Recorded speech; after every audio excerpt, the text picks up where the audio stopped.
Do you enjoy playing Survivor.io as much as I do? It's one of the most interesting games for me, so today I'll show you how to change your nickname in this game. First, open the Survivor.io game and make sure you're logged into your account. Then, simply click on your avatar located in the top left corner of the screen. I'm a fan of anime movies, so I like to use anime-themed nicknames. To change your nickname, click on the blue icon next to your current name. Click on your current nickname and enter the new one you want.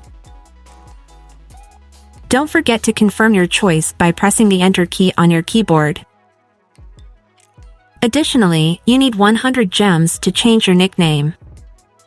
Click the green button to confirm your choice. It's also important to note that the nickname must be unique, meaning it can't be used by any other player of the game. I'll repeat the process and change my nickname for demonstration purposes.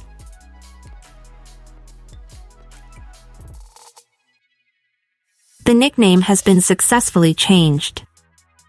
What level are you on in this game? Let us know in the comments. Subscribe to our channel.